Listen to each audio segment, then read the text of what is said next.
이미 검증되고 항상 대세 상승에 주력에 붙으셔야 돼요. 주력. 그래서 미국도 빅테크 중심, 그리고 한국도 가장 주력이 되는 반도체 회사들이라든가 이런데 주력에 붙어야지.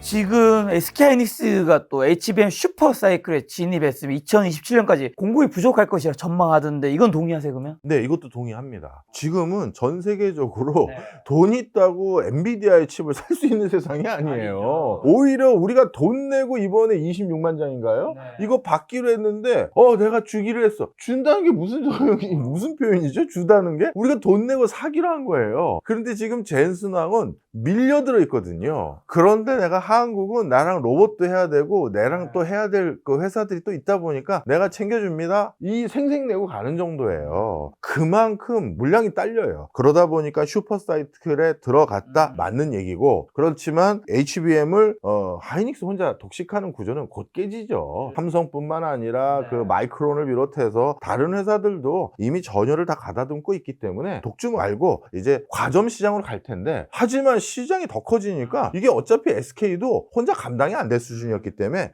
악재라기보다는 판이 너무 커지고 있다, 이렇게 보시는 게 맞을 겁니다. 그럼 삼성전자 HBM3 시장에서는 다소 부진했지만 HBM4에서는 SK하이닉스 상대로 게임 체인저가 될 수 있을까요? 게임 체인저까지는 쉽지 않겠죠? 이 삼성의 무서움은 쩐의 전쟁이 강하다는 겁니다.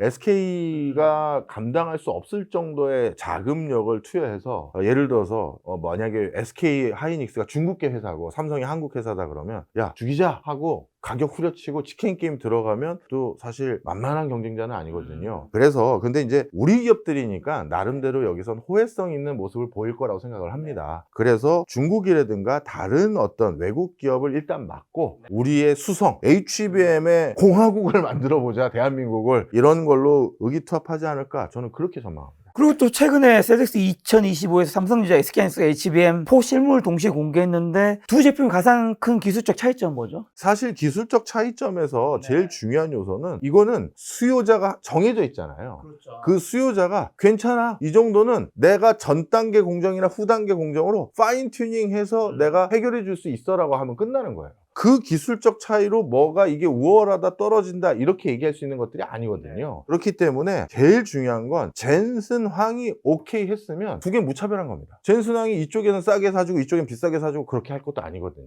그래서 이거는 시장을 봐야 되는 거, 시장의 특수성을 봐야 되지 기술적 차이점 때문에 뭐가 생긴다 이렇게 보실 거는 아니다. 저는 그렇게 판단합니다. 또 젠슨의 얘기가 나와서 삼성전자 주가가 물론 5만 원을 찍고 반등하긴 했지만 그 사이에도 테슬라라는 뉴스도 있었고 애플 뉴스 나왔을 때 샀어도 사실은 충분히 주가 오르는 걸 많이 차지할 수 있었는데 이번에 젠슨항도 왔단 말이죠. 이게 나중에 주가가 오르는 거에 이제 나중에 돌아봤을 때 그때가 뭔가 대단한 신호였구나 바라볼 수 있는 신호도 되는지, 플러스 이번에 SK하이닉스도 만나고 갔지만 삼성전자 이제 이재용 회장 만날 때 현대차 회장 정의사 회장도 만나고 갔단 말이죠. 현대차의 주가에도 앞으로 뭔가 대단히 이제 큰 상승이 오는 초입에 뭔가 신호가 될 수도 있을까요? 그럼요. 현대차의 가장 큰 아킬레스건이었던 관세 문제도 어느 정도 일단락이 됐고요. 그리고 현대차가 앞으로 사실 소나타 한 대 팔아서는 몇십만 원 안 남습니다. 그게 몇천만 원짜리 물건인데도 진짜 몇십만 원밖에 안 나와요. 예, 진짜 몇십만 원밖에 안 남습니다. 예, 그만큼 자동차 업계는 마진율이라는 게 많이 떨어져요. 근데 참 이게 그 일선에서 열심히 한 땀 한 땀 고민하는 근로자분들께는 정말 송구한 말씀입니다만 이미 상당히 적지 않은 영역은 로봇이 대체할 수 있는 수준까지 올 수가 있거든요. 그러면 마진율이 올라갈 수 있는 여지가 생기는 거고요. 그리고 로봇을 만드는 원천 기술들과 자율주행 자동차를 만드는 원천 기술은 똑같습니다. 주변 상황을 인지하고 자신의 움직임을 결정하는 요소라는 점에서는 똑같은 기술이거든요. 그러다 보니까 이제 현대자동차는 로봇의 대표적인 회사로 거듭나기 위한 준비를 같이 하고 있습니다. 따라서 가장 큰 시장에서 지속적으로 성과를 낼 수 있는 모멘텀을 가지고 있는 현대차, 당연히 앞으로 주가의 흐름을 과거와는 달리 볼 수 있는 충분한 여지가 있다, 이렇게 보시면 되겠고요. 그리고 현대차도 현 정부의 정책 기조에 가장 발빠르게 부합하는 행보를 하고 있습니다. 주주 친화적인 정책이죠.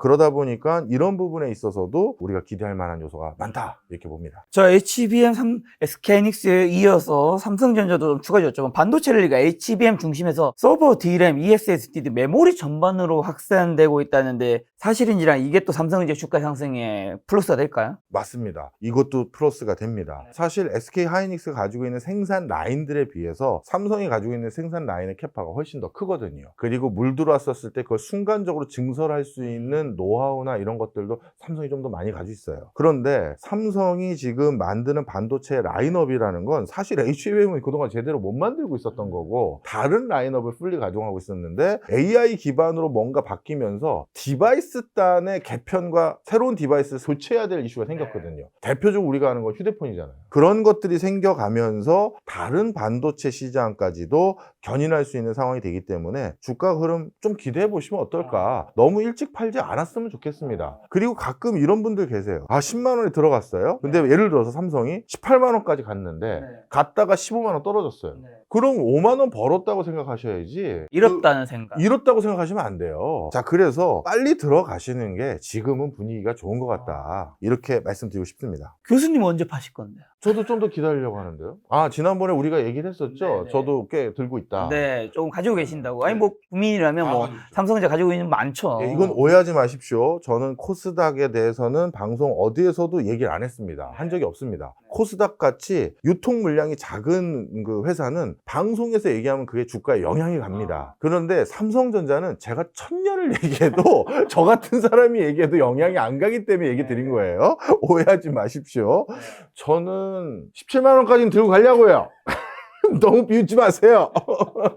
지난번에도 50만 원 우리 얘기하고 설마 했잖아요. 설마 했는데 SK하이닉스 진짜 한두 달 만에 갔습니다. 자, 실제 근데 HBM 투자 집중으로 2026년에서 27년에 D램 시장 심각한 공급 부정이 온다는 전망도 있는데 이것도 일리가 있는 말인가요? 일리가 있어요. 왜냐하면 중국이 더 이상 중국 시장 바깥에서 이런 여러 가지 최첨단 하드웨어 공급에서 밸류체인에서 많이 빠져갈 것 같아요. 그런 과정에서 중국 시장이 차지하고 있었던 일부 분야에서도 우리가 약간 다시 땅 따먹기 해서 뺏어올 가능성도 있어 보이는 영역들이 꽤 생기기 시작했습니다. 그리고 계속 말씀드리지만 이제 자동차에 반도체가 도대체 얼마나 들어갈지 감이 없어요. 그리고 로봇에는 반도체가 얼마나 들어갈지 감이 없고요. 그래서 이젠 정말 반도체를 어디까지 쓰게 될 것인가 이런 생각들마저 갖게 되는 상황이다. 이렇게 보시면 됩니다. 자, 그리고 아까 정부의 밸류업 말씀해 주셨는데 그걸 고려할 때 증권, 은행, 지주사 투자 얘기하시는 분들 굉장히 많았는데 뭐 증권, 지주사 요즘 분위기 좀 좋죠. 지금도 유효한 전략일까요? 네, 유효한 전략이라고 생각합니다. 특히 증권보다도 은행을 저는 더 수익성을 높이 평가하고요. 왜냐하면 배당 성향에 있어서 더 파격적인 수준으로 배당을 줄 수 있는 든든하고 지속적인 수익 원천을 가지고 있는 게 은행이고 또 정부의 직접적인 입김 때문에 은행은 가장 부합성 높은 행보를 할 수밖에 없습니다. 다시 말씀드리지만 선거를 앞두고 이제 주가에 대해서 신경을 써야 되는 대한민국 분위기로 바뀐 상황에서 모든 시중 은행장은 대통령이 실질적으로 임명권을 가지고 있다 해도 과언이 아니에요. 그러다 보니까 그 은행들을 컨트롤하는 정부의 입김 때문에라도 이걸 할 수밖에 없고요. 그 다음에 지주사 같은 경우는 이재용 회장 같은 경우는 이제는 정부의 눈치를 안 봐도 되는 사람입니다. 모든 사법 리스크들을 다 해결해버렸고요. 그 다음에 마지막 있었던 그 상속 문제도 지금 주가를 올리고 자기 사업만 잘하면 충분히 커버할 수 있을 만큼 가족들 간의 교통정리 다 했고 국가에 얼마를 내면 되는지까지 다 정해져 있거든요. 그러다 보니까 이번에 소버린 AI 만든다, 팀 만든다 했었을 때도 삼성은 빠졌잖아요. 우리는 안 하겠다라고 했고 대신 삼성과 삼성 SDI, 그 배터리 만드는 회사와 삼성물산, 건설회사와 이런 데 SDS까지 포함인 걸로 알고 있는데 이런 삼성의 그룹사 차원에서 국가 데이터 센터에 대해서 우리가 대안을 한번 제시해보겠다. 이렇게 제시를 했어요. 그 얘기는 삼성 같은 경우야 이제 여러 가지 그 정책적 법률적 리스크를 해결했으니까 이렇게 자유롭게 할 수가 있지만 지금 아직까지 우리 국내 굴지의 회사들 중에선 가계 승계 문제를 완벽하게 해결한 회사가 좀 드뭅니다. 한화그룹도 그렇고 그 다음에 현대자동차도 그렇고 HD 현대도 그렇고 이런 과정에서 정부에게 괜히 밉보일 필요는 없거든요. 그렇죠. 그러다 보니까 지주사를 중심으로 해서 더 주주 친화적인 하다못해 배당이나 자사주 매각, 소각이라도 더 많이 할 가능성이 있다. 이렇게 보게 됐습니다. 자, 그리고 상법 개정으로 우선주가 재평가될 수 있다는 전망도 나오던데 개인 투자자들에게 우선주 투자 매력적인 제안이 될까요? 아직까지는 우선주 투자 매력 있다고 생각합니다. 우리나라는 소액주주들에 대한 전방위적인 입법 보완들이 아직 안 돼 있고요. 그 소액주주 운동이 이렇게 체계적으로 움직이는 모습이 외국에 비해서는 덜합니다. 그래도 시민사회단체들이 열심히 해주신 덕분에 꽤 올라오긴 했습니다만 외국에 비해서 제도적인 미비 때문에 덜하긴 한데요. 그러다 보니까 굳이 내가 경영권에 한 표를 행사할 수 있는 주식을 가지고 있는 게 메리트가 없는 경우가 많아요. 그렇다면 내가 이걸 소액주주로서 내 경영권에 힘을 실어줄 수 있는 상황까지 아닌 상황이라면 당연히 그냥 내가 경영권 포기하고 배당에서 우선 먼저 받겠습니다. 이렇게 하는 게 나쁘지 않은 겁니다. 그런데 과거에는요. 과거에도 그럼 소액주주 운동이 별로였잖아요. 그땐 배당 안 줬잖아요. 그러니까 우선주라는 게 뭐 배당도 안 주는데 내가 경영권까지 포기할 이유가 뭐지? 이런 생각이 있었는데 이젠 배당을 신경 쓰는 분위기로 바뀌었으니 경영권 어차피 아직까지 실현할 수 있는 여지가 없는데 배당 먼저 챙기자. 나쁜 전략 아니죠.